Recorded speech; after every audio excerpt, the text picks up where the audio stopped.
Hey, welcome back to a new episode of Wealth by Design. I'm Terry Hale. And 25 years investing in commercial real estate, I get asked this question over and over again. And the question is, what is the best way to structure commercial real estate? Now, obviously, I've been teaching and training and actually doing the business in the trenches, working with all different types of commercial property type throughout my journey, throughout my career of 25 years. All different property types, from RV parks to land development to warehouse big box to ambulatory care, congregate living, assisted living, senior living sector, and then of course multifamily, which is super popular, and also my favorite property type, which is the lowest on the recessionary totem pole there, which is self-storage investing. So what is the best way to structure these deals?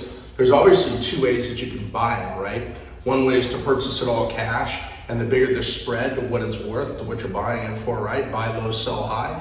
It's a very basic strategy. That's one way. But the second way gets a little complicated, but to simplify it, you want to go ahead and purchase it either with a leverage point of bank financing, private capital, hard money, or my favorite, which is seller financing. So the best way that you can structure these deals is to get a seller finance note. What if there's debt in first position? That's totally fine. What we have is the purchase price of what you're buying it for, the existing debt, which is in first position. Obviously, you put your down payment, and the difference would be in second position. So just for simple numbers, if you're purchasing it for $1 million, and the seller obviously has $500,000 debt, let's say, and you're coming in with $100,000 down, the actual seller with that $500,000 would carry that in its first position, and then the difference would be in second position minus your down payment.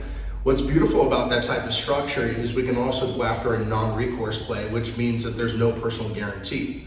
So if your credit is shoddy, or if you have too much debt and your debt to income ratio is not so great and you can't get a loan perhaps, it's a non-worry. You can go ahead and create the seller finance structure, and the seller finance structure will give you the ability to move forward and buy as much property as you want.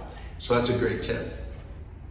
So when we're structuring these types of notes, like seller finance notes, the way we're doing it also is non-recourse, but also meaning no personal credit check. We also want to make sure that it is assumable and transferable. Now, what does that mean?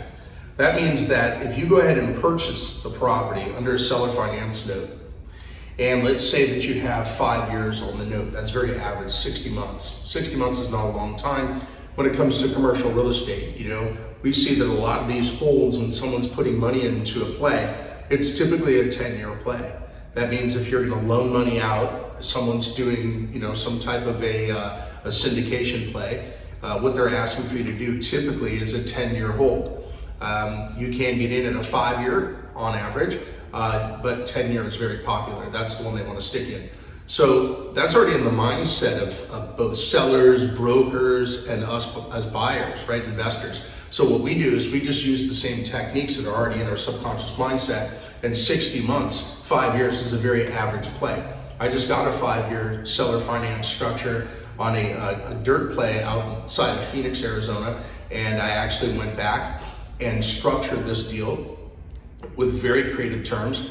I ended up going back and asking them to do a deferment. So what's a deferment? A deferment means that we go ahead and defer the payments. We're not going to actually be paying up front. Instead, what you're doing is you are deferring those payments to the end of the actual loan. We did a 12-month deferment on a 5-year seller finance note, and that note was actually non-recourse with no personal guarantee. As I mentioned earlier, it's assumable and transferable. Now, I can take that, I can get the paperwork in order to get the land approved to its highest and best use, noting that that is going to be an absolute value add, a huge bump in value, right? I can take that paperwork, and instead of moving forward and doing the grubbing and grading, removing the bushes and shrubs and any trees that you can remove, putting in any type of infrastructure, that would be your hardscape, your grounds, and going through that process of vertical development. It takes money to do that, but very little money to move the paper and get the rubber stamp that hits the napkin and getting it approved. So if I can take this and I can get this approved within 12 months, not make any debt service payments, and then I have the assumable and transferable note of the seller finance note that I originally purchased the property under, I can actually take that, allow an end buyer to come in, purchase the whole property, the whole package together, already approved and ready to go. They go ahead and pick it up and they run with it. They can assume the seller finance note and I can transfer it. So a non-recourse assumable transferable note is the way that you want to do business when you purchase these seller finance deals. And it not only just works for land, but it works for all property types. And I mentioned the property types anywhere from the commercial apartments that most people are gravitating towards, or self-storage, which is the lowest on the recessionary proof poll there, or you can deal with any other property type like mobile home parks, big box warehouse, and all the other types in the assisted living and senior living category. So it works for all property types. You don't have to put yourself in a box and just work with one particular property type. You definitely want to go ahead and expand your view, expand your opportunities, and start looking for all types of properties that can be an asset based. Remember, there's two sides of a piece of paper when it comes to commercial real estate.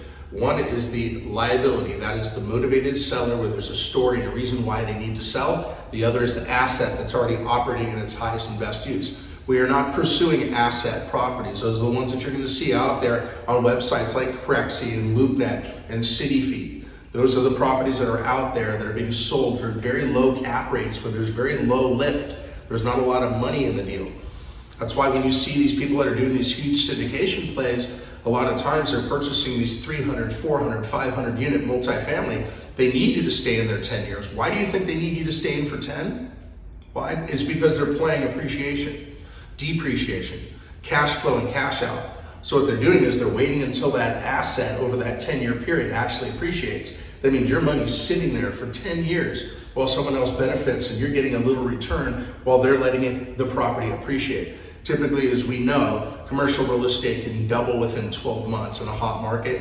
It can get a little softer, but it's always progressing. So that means that $1 million deal could be worth $2 million. A $2 million deal could be worth $4. A $4 million deal could be worth $8 in a super hot market in a hot area.